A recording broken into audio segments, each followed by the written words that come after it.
My friends, let us come together for a moment of stillness, for it is only in the quietness of the heart that the true message of spirit can be heard.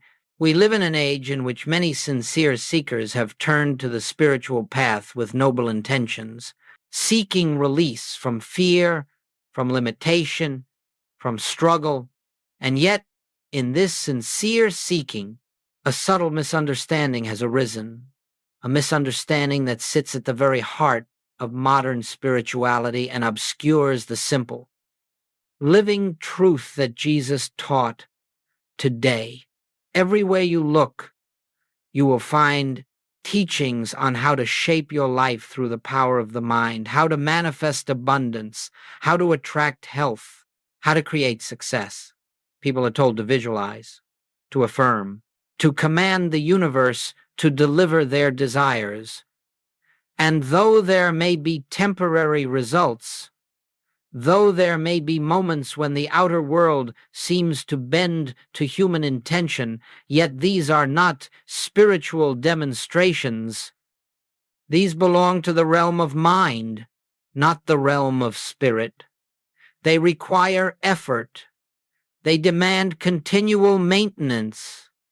And the one who manifests in this way remains anxious, for whatever is created by the mind must be sustained by the mind. Jesus never taught that. The Master revealed something infinitely more profound. He did not come to show us how to manipulate outer conditions.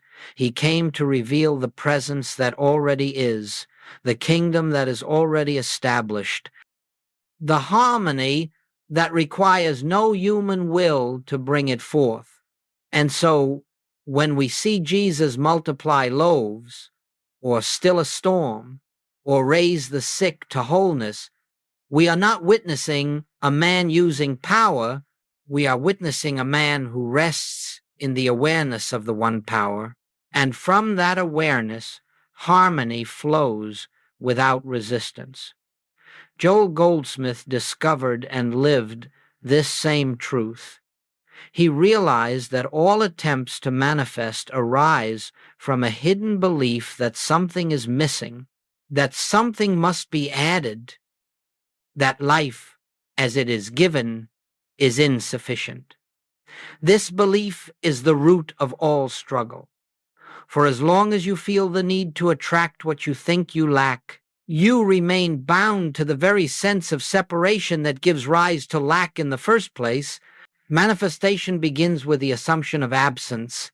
Spiritual realization begins with the recognition of fullness. Do you see the difference? One says, I must make something happen. The other says, God's work is already complete.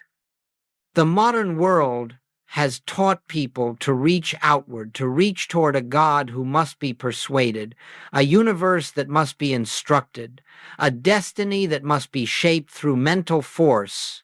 But the spiritual life begins not in reaching outward, but in turning inward, in sinking gently into the awareness that all that God is already expressing itself as your life. This is the shift Jesus came to introduce. This is the shift Goldsmith devoted his life to revealing. The power is not in your thought. The power is in God realized. The miracle is not in the mental act. The miracle is in the awareness of the infinite invisible that is present here and now.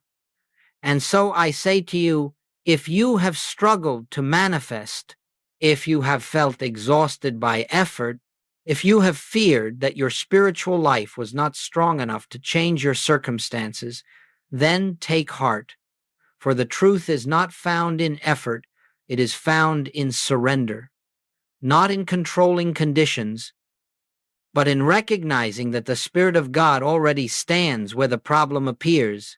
Let us set aside, for the next hour, every belief in personal will, personal power, personal effort. Let us enter this teaching as Jesus intended it, as a revelation that God is the substance, the law, the life, the activity, and the harmony of your being. When this truth dawns, you discover that nothing must be created, nothing must be drawn to you, Nothing must be changed. You discover that the kingdom was always here, awaiting your recognition. Let us begin the journey. Let us continue now, my friends, deeper into the heart of this teaching. For if we are to understand why the works of Jesus flowed without strain, without hesitation, without effort, we must understand the profound distinction between mental force and spiritual realization. These two appear similar on the surface, for both may be followed by visible results, yet they arise from entirely different states of consciousness and lead to entirely different outcomes. The mind, you see, is the instrument of the personal sense of self. It is the tool of the I that believes it is separate from God, separate from supply, separate from harmony. And so the mind attempts to bridge this imagined separation through effort, through intention, through affirmation, through visualization. It seeks to draw into the self what the self believes it does not yet possess. But no matter how refined the technique, the fundamental premise remains the same. I am here, and what I need is out there. I must reach for it. I must bring it to myself. This, my friends, is mental force. This is the realm of the personal will. This is the domain of the human mind. But spiritual realization is entirely different. Spiritual realization is not the act of drawing something into your experience. It is the recognition that everything that God is, you already are. Everything that God has, you already express. Everything that God knows is already present within the consciousness that is your true identity. In spiritual realization, you do not attempt to make something happen.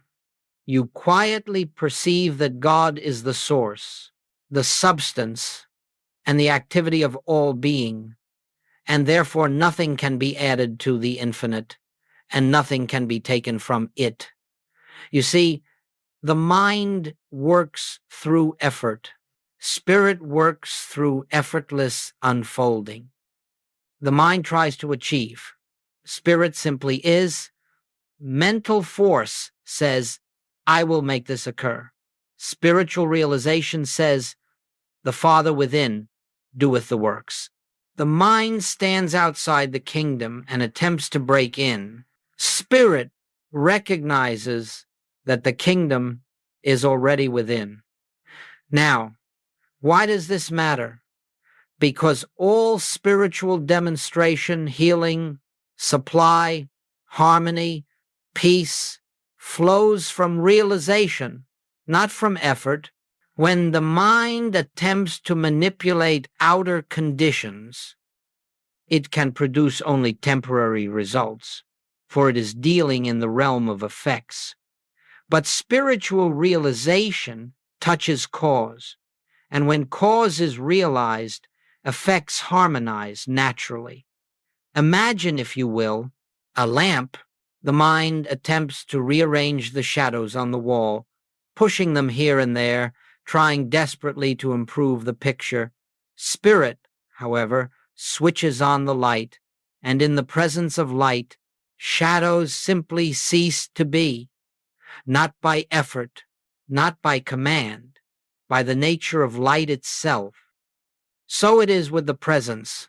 This is why Joel Goldsmith emphasized again and again that the human mind is not the instrument of spiritual attainment.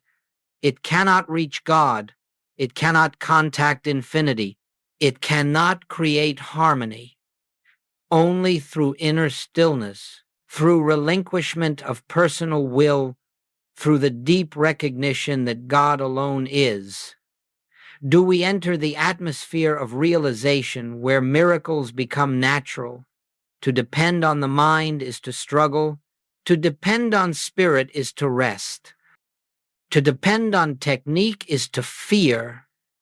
To depend on God realized is to live in peace.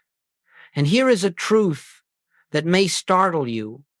Every time you attempt to manifest something, you are declaring that God has not yet done his work. You are affirming that something is missing in the universe. You are strengthening the very belief in lack that you are trying to escape. But the moment you turn inward and become still, the moment you release the personal sense of "I must achieve," you enter the state of consciousness in which the infinite moves freely. And in that consciousness, harmony appears not because you made it appear, but because it was always there waiting for your recognition. This is the difference between mental force and spiritual realization. One exhausts you, the other liberates you. One pushes, the other allows. One strives, the other rests in the certainty of God's completeness. As we proceed, keep this distinction clear in your heart, for without it, no spiritual teaching makes sense.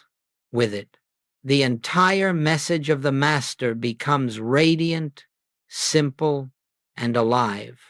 Let us continue now and turn our attention to one of the most profound statements ever spoken in the history of spiritual life. It is a sentence so simple that many overlook it, yet within it lies the entire secret of the Master's healing ministry, the entire explanation of his miracle work, and the very heart of what Joel Goldsmith devoted his life to teaching. Jesus said, "I can of mine own self do nothing." My friends, pause for a moment and let those words rest within you, not as a doctrine, not as a theological idea, but as the living truth spoken by one who walked in full awareness of the infinite. I can of mine own self do nothing. Here was a man who healed the sick, lifted the dead, multiplied supply, and stilled the storm. Yet he did not claim the power to do these things. He claimed no personal ability, no spiritual technique, no mental mastery. Instead, he proclaimed absolute dependence on the presence, that he called the Father the invisible, the infinite, the one. What he was saying is this: the human self, the personal I, has no capacity to heal, to supply, or to save. The personal self does not perform miracles. The presence performs them. And only when the personal self is silent enough to allow it. This is the key. The secret of Jesus' life was not power.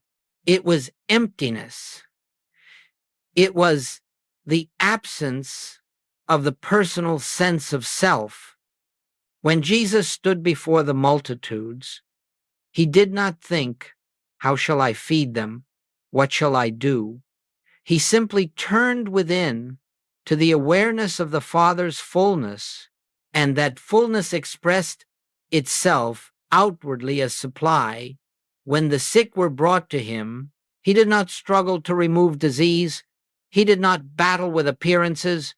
He rested in the recognition that God is the only life, and in the presence of that recognition, disease lost all reality. He did not do these things. He witnessed them. He saw through the appearance to the presence. He saw beyond the condition to the perfection. He saw past the form to the reality. And in that seeing and that divine vision, the outer world yielded to truth. Now, listen carefully, for this is where the distinction becomes clear. Jesus never believed that he possessed a power. He never believed that God had given him a special ability. He never believed that the miracles were signs of personal greatness. He said, "The Father that dwelleth in me, he doeth the works." This is spiritual realization. This is the state of consciousness in which miracles become natural. Joel Goldsmith lived in this same awareness. He knew that the moment he tried to heal someone, the healing was obstructed. He knew that the moment he attempted to use God as a means to produce results, the presence receded from conscious experience. For God cannot be used. God can only be realized. And so he followed the Master in this profound truth: I can of mine own self do nothing. This statement is not a confession of weakness. It is the doorway to infinite strength. It is not an admission of lack.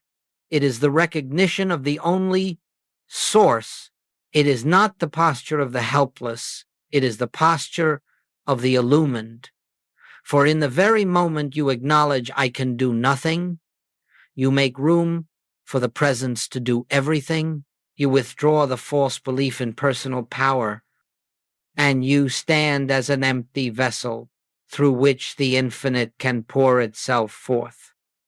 This is why Jesus moved with such calmness. This is why he never hurried, never feared, never strained. This is why his works were instantaneous and effortless. He was not drawing upon human resources. He was not using mental energy. He was not commanding spiritual laws. He was abiding in the great truth that the Father within is the only doer. And my friends, this truth is not reserved for him alone. It is the truth of your being. It is the truth of every soul. It is the truth that stands ready to transform your life the moment you cease trying to accomplish life through personal power. As long as you believe, I must make this happen, you live outside the grace of spiritual realization. But the instant you whisper within, Father, I of myself can do nothing, a great peace descends, and the presence begins its quiet work, lifting, healing, supplying, guiding, restoring. Let this truth sink deeply into your heart, for it is the turning point of the entire path. Until you understand this, the spiritual life remains a struggle. But once you see it, you realize that you were never meant to carry the burden of life. Life is lived through you by the infinite. And so we continue in this awareness, letting the Master's words become our own, not as imitation, but as realization. I can of mine own self do nothing. The Father within doeth the works. This is the beginning of true spiritual freedom. Let us move now into the heart of the matter, the essence from which all spiritual demonstration proceeds. For unless we understand the nature of true power, we will continue to seek God as though God were separate from us, as though God must be persuaded, or summoned, or directed, and in this misunderstanding, we remain bound to the realm of personal effort. Joel Goldsmith expressed this truth in a single, luminous statement: God realized is the only power, not God spoken of, not God believed in, not God worshipped from afar, but God realized, God experienced as a living presence, felt within one's own being. This realization is the foundation of all spiritual power. Without it, we are but human beings struggling with human problems. With it, we become transparencies through which the infinite expresses itself effortlessly. Now, what does it mean to realize God? It does not mean to declare that God exists. It does not mean to affirm spiritual truths over and over again. It does not mean to memorize scripture or recite principles. To realize God is to enter the silent awareness that the presence is here, that it is the life of you, the mind of you, the very being that animates your existence. It is the recognition that you are not a separate creature living in a world of danger and uncertainty, but a spiritual expression of the one life that knows no limitation. True power, my friends, is not something you possess. It is something that possesses you. It is something that fills you, moves you, lives through you. When the personal sense of self grows quiet enough to allow it, mental power attempts to direct the universe. Spiritual power recognizes that the universe is already governed by the One. Mental power tries to overcome obstacles. Spiritual power sees that there are no obstacles in God. Mental power seeks healing. Spiritual power beholds the wholeness already present. This is why Jesus never struggled with conditions. He never attempted to overcome disease or lack or fear. He simply realized God. He lived in the awareness of the Father's presence, and in that awareness, nothing unlike God could appear as power. You see, in the presence of the infinite, the finite dissolves. In the presence of wholeness, sickness cannot stand. In the presence of abundance, lack becomes impossible. In the presence of truth, error is revealed as nothingness. It is not that God destroys these conditions. Rather, they are seen for what they are: shadows without substance, illusions born from the belief in separation. And when the light of realization dawns, shadows disappear of their own accord. And so, Goldsmith taught, do not try to remove the problem. Realize God and the problem dissolves. This is the great paradox of spiritual power. You do not use it. You yield to it. You do not direct it. You become still enough that it may direct you. You do not attempt to bring God into your situation. You awaken to the truth that God is the very presence of the situation itself. When you attempt to manifest, you remain in the realm of personal will. But when you realize God, the activity of the infinite becomes the only activity of your life.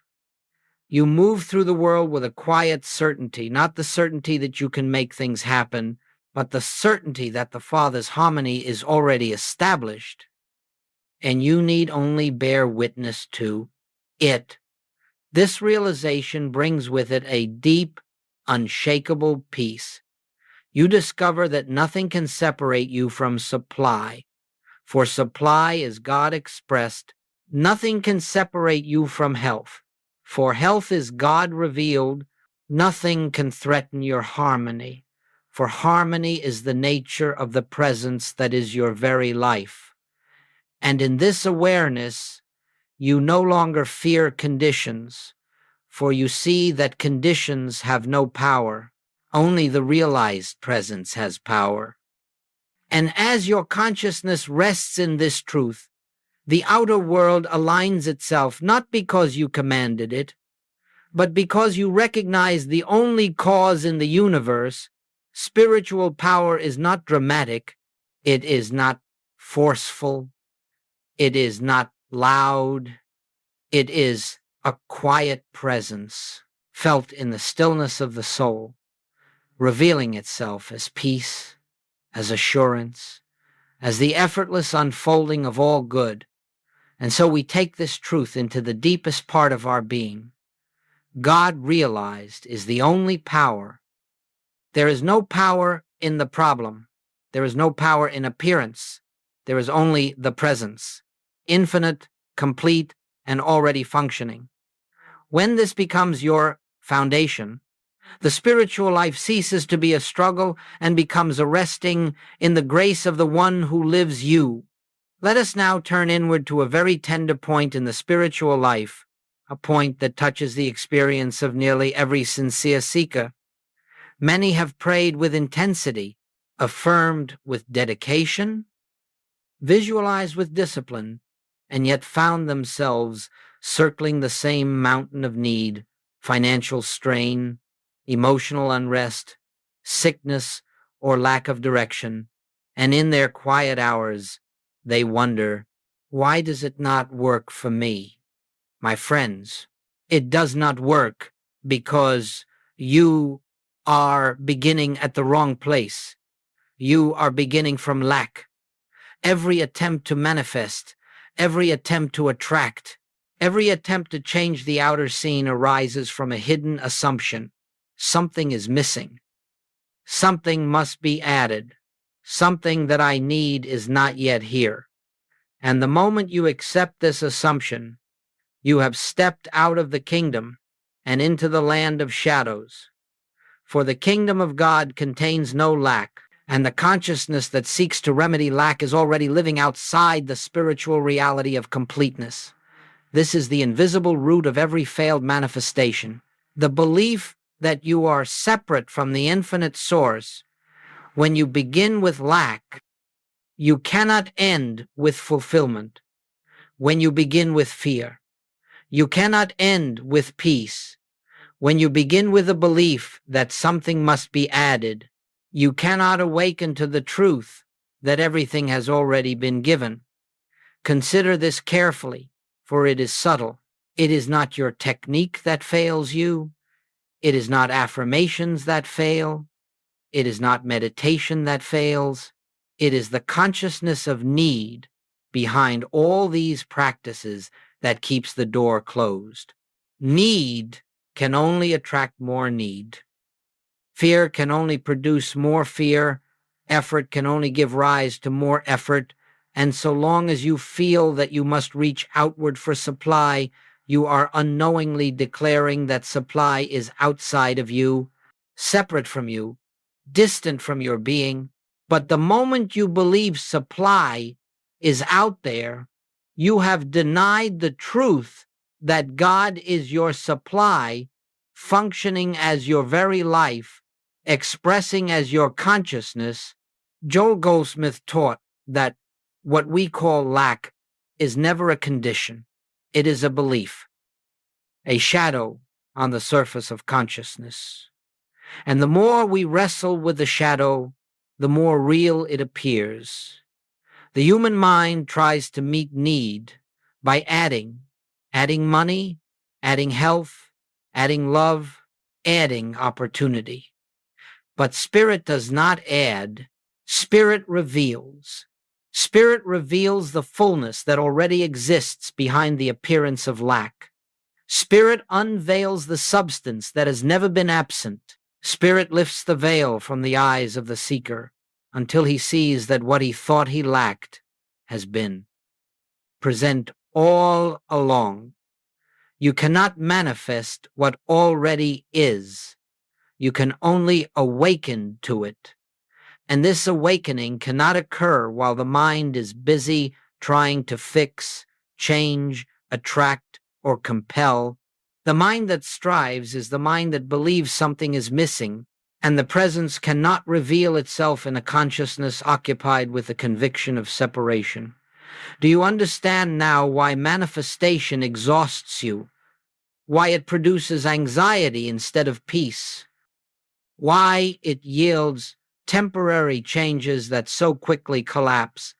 It is because manifestation, as taught by the world, begins with the assumption that reality is incomplete. But spiritual realization begins with the truth that reality is whole, and you need only recognize this wholeness to experience it.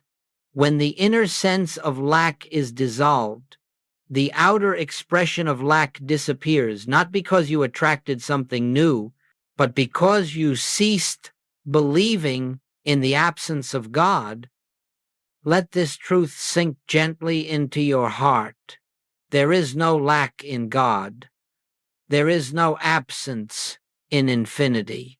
There is no gap in the wholeness of spirit. Whatever appears as lack in your life is not a condition to be corrected. It is a perception to be healed. The moment you realize that supply is not something you must get, but something you already are God expressing as your consciousness, then the appearance of lack dissolves naturally, without struggle, without strain. You will discover that the supply you have sought flows to you not as something newly created, but as something newly recognized. You will discover that health arises not as something manufactured, but as something unveiled. You will discover that harmony appears not because you willed it, but because the presence that is harmony finally found your consciousness empty enough to reveal itself. And so, my friends, we come to the great turning point of this teaching. Stop trying to manifest. Start realizing truth, for manifestation fails because it begins with lack.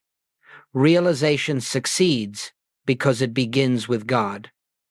Now, my friends, let us turn our attention to the manner in which the Master moved through this world, for in understanding the way Jesus worked, we understand the very nature of spiritual demonstration. If you study the gospel record carefully, you will see something remarkable. Jesus never rushed. He never strained. He never worried. He never pleaded with God. Instead, he lived in a continual state of inner poise, a quiet recognition of the invisible fullness of the Father. He did not work miracles. He rested in the truth, and the truth revealed itself as the miracle. Let us look closely, for there is a pattern in his ministry, a spiritual rhythm that was present in every healing, in every supply, in every act of grace. 1. He turned away from the appearance. When Jesus was faced with a storm, he did not fight the wind. When he was informed of disease, he did not battle with illness. When he was told there was no bread, he did not consider lack. He refused to grant power to the visible form.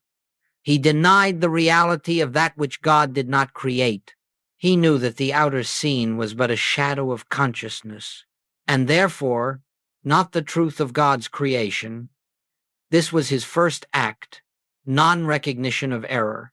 He simply would not accept appearance as power. 2. He entered the silence.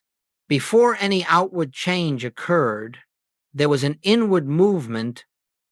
Jesus withdrew not necessarily from the crowd, but from the belief in two powers. He turned within.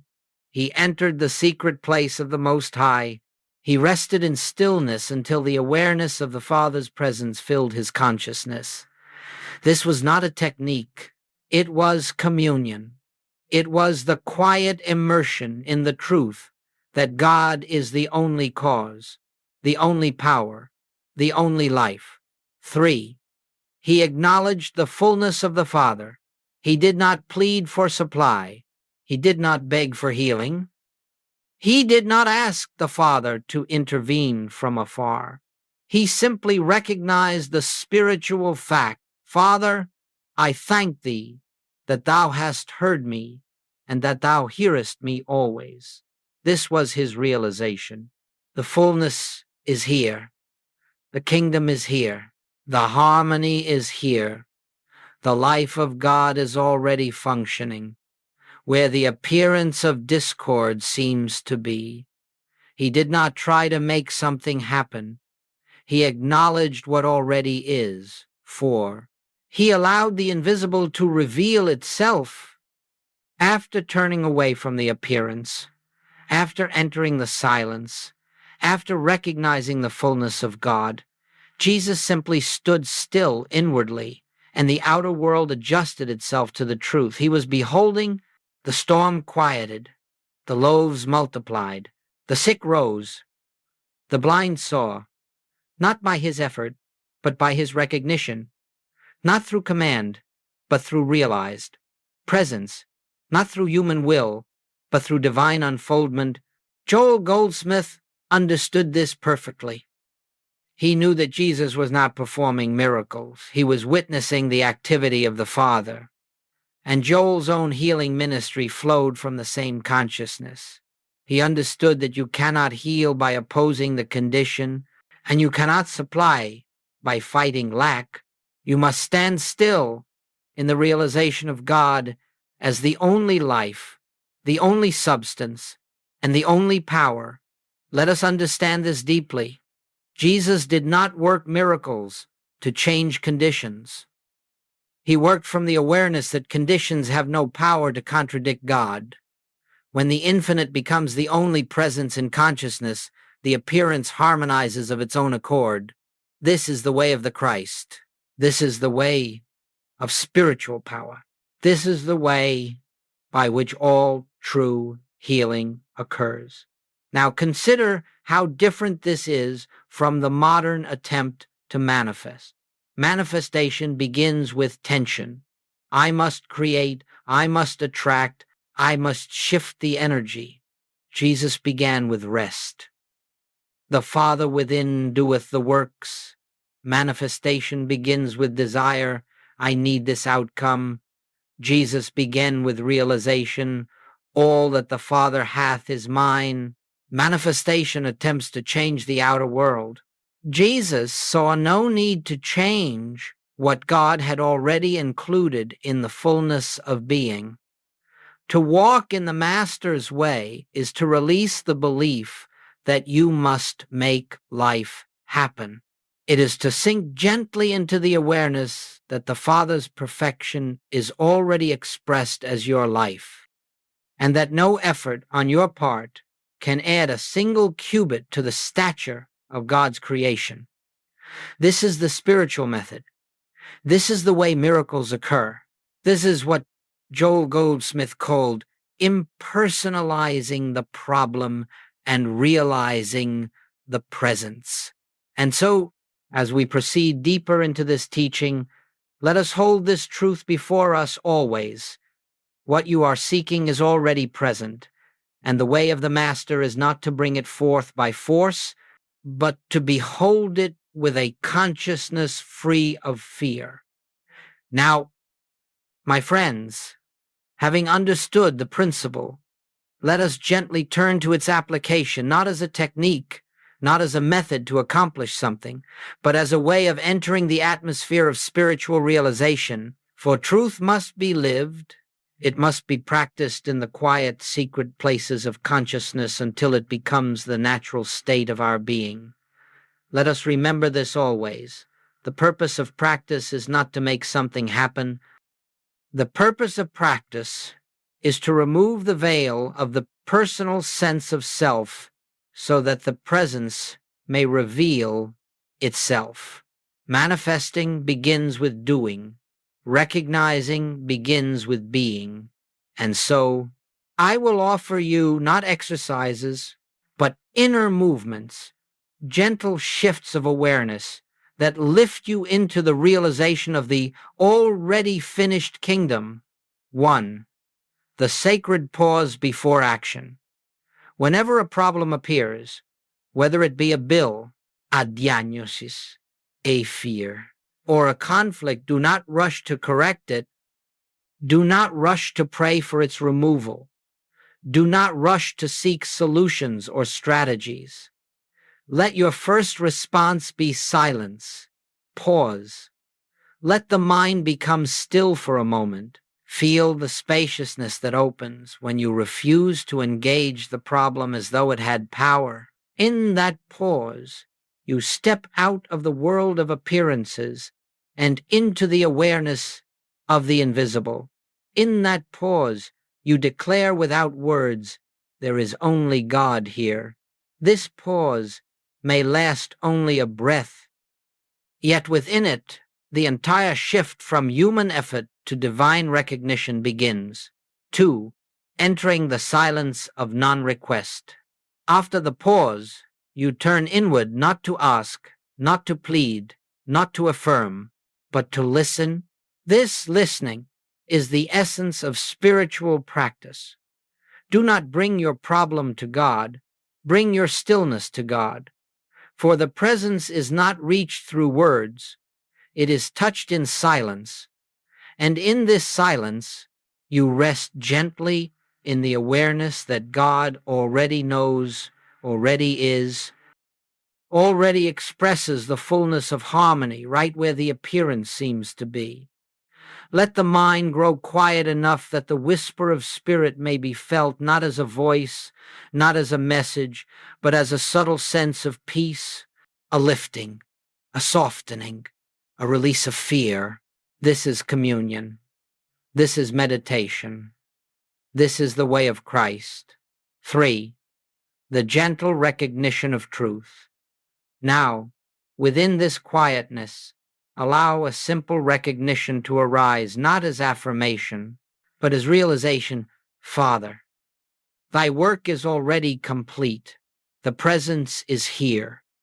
All that God is expressing itself in this very place. Do not try to feel anything. Do not try to make anything happen. Do not strain for spiritual experience. Let recognition come as softly as a feather settling on still water. Let it be enough simply to acknowledge, in spirit, this is already finished. For it is not emotion that heals. It is not intensity that heals. It is the quiet recognition of truth that dissolves the illusion of separation. 4. The unhurried allowing of divine activity. Once you have recognized the presence, do nothing. Remain still for a few moments. Let the activity of God be the only activity. Let the infinite invisible fulfill its own nature as harmony, without your interference, without your direction. When the mind is silent, grace flows. When the personal self withdraws, the Father within acts. And you will discover something beautiful. Outer action will present itself naturally. What needs to be done will arise of its own accord. The phone call, the conversation, the step forward, all of these will come not from fear, not from effort, not from problem solving, but from the quiet intelligence of spirit moving through you. Do not rush, do not force, do not decide from the mind. Let action emerge from peace, not from panic. Let movement arise from inner stillness, not from the urgency of the world. This is what Goldsmith called the activity of the Christ within. 5. Returning to recognition throughout the day. Your spiritual practice does not end with a single moment of meditation. It continues in small ways. As you move throughout your day, when you feel tension, pause again. When fear returns, become still again. When doubt whispers, recognize again, not as a struggle, not as a battle, but as a gentle turning of the attention from appearance to reality. Every time you make this inward turn, you loosen the bonds of the old consciousness and strengthen the habit of living in the presence. Over time, you will notice that the moments of remembering become more frequent and the moments of forgetting become shorter. This is how realization deepens quietly, naturally, without pressure. 6. Living without a goal. And now, my friends, let me share a truth that may surprise you. The moment you practice with the intention of achieving a result, you step out of spirit and back into the world of manifestation. Practice is not a means to an end. Practice is the end. Practice is the recognition of God, not the pursuit of outcomes. You do not meditate to gain supply. You meditate to realize the presence. And in the realization of presence, supply flows naturally. You do not practice stillness to attract harmony. You practice stillness because harmony is already the nature of the presence in which you live and move and have your being. Let your spiritual practice be free of purpose. Let it be an opening, not a strategy. Let it be an act of love, not an act of need. For where purpose ends, God begins. 7. The gradual transformation of consciousness. As you continue in these inner movements, something begins to shift, not suddenly, not dramatically, but gently, like dawn, rising without announcement. You begin to feel less urgency. You begin to experience more peace. You begin to notice that problems do not cling to you as they once did.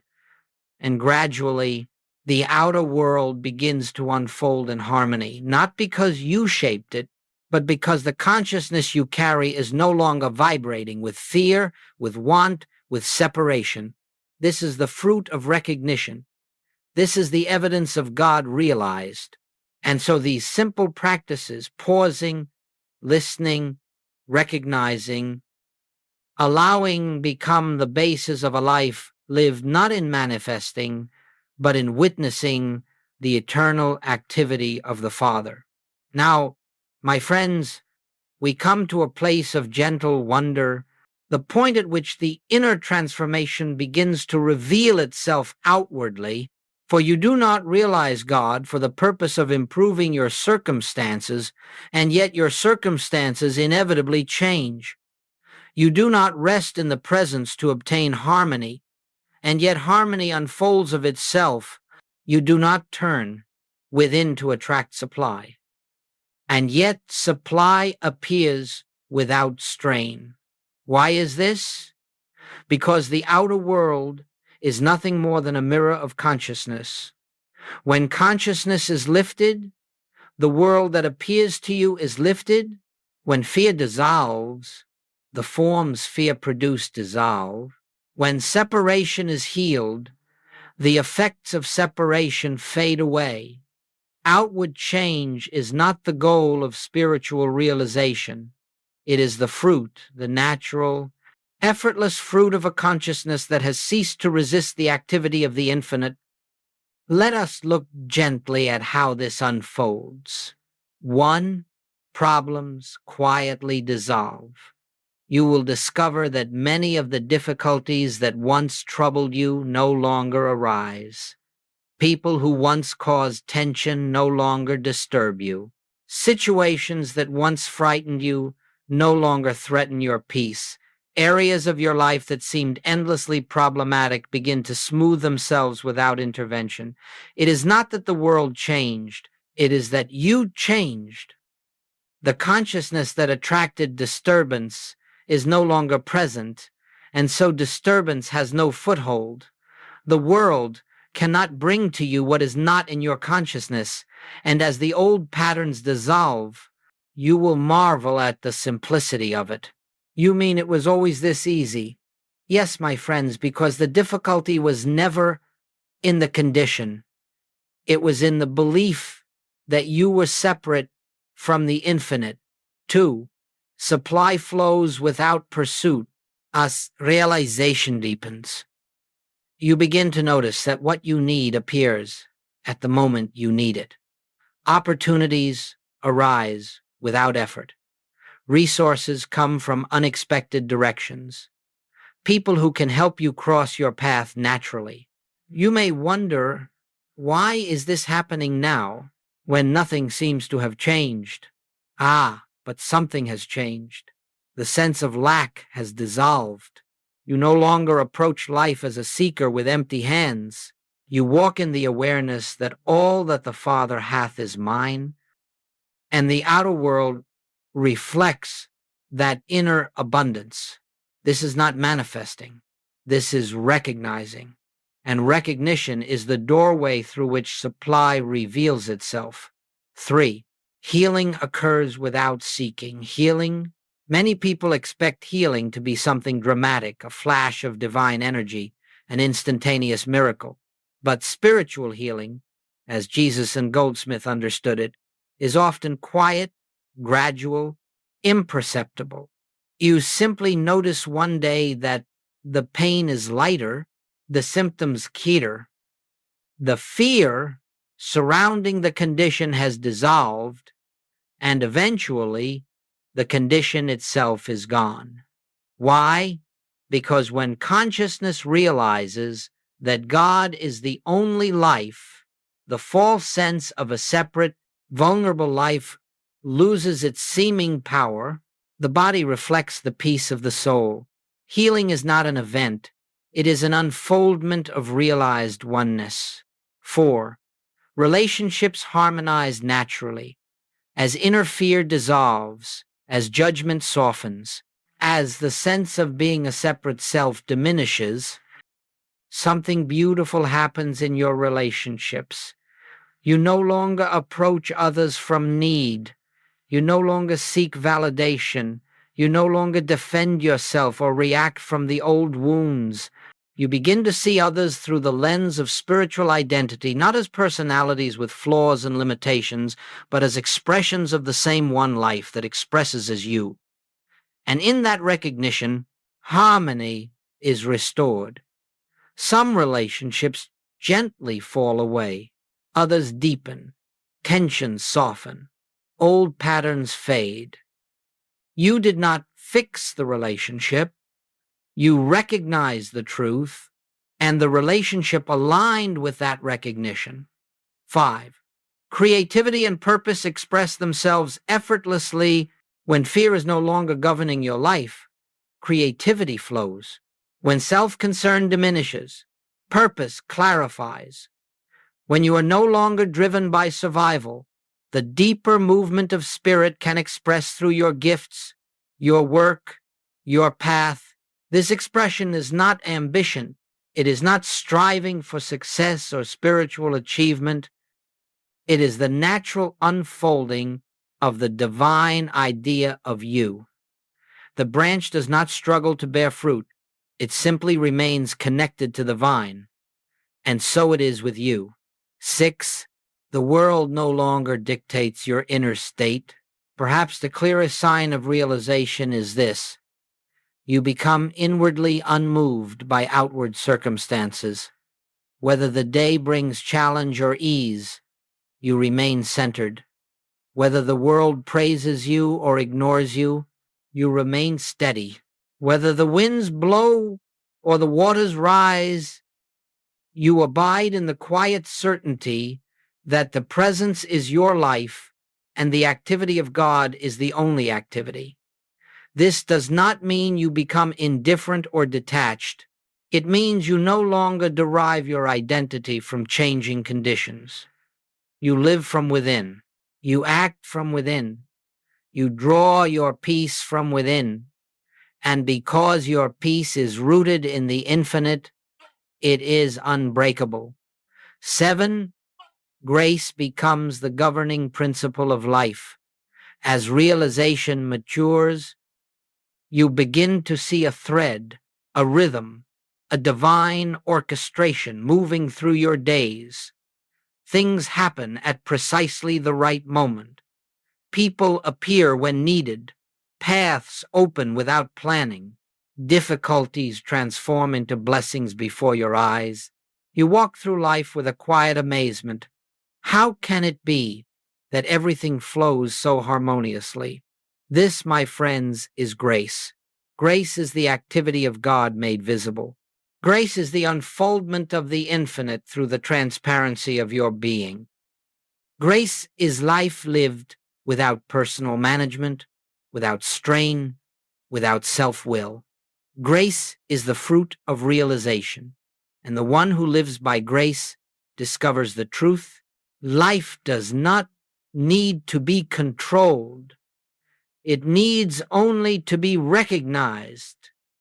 And now, my friends, we come gently to the close of this journey, not as an ending, but as a quiet turning back to the beginning. For all true spiritual teaching ends where it began, in the simplicity of God realized. We have traveled through the misunderstandings that cloud modern spirituality.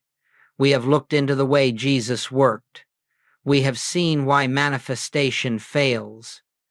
We have explored how recognition, not effort, reveals the finished kingdom, and we have watched how life changes, not through striving, but through the unfoldment of grace.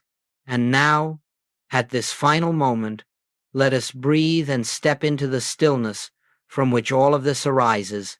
For all the words, all the principles, all the examples, all the practices lead to one simple, eternal truth.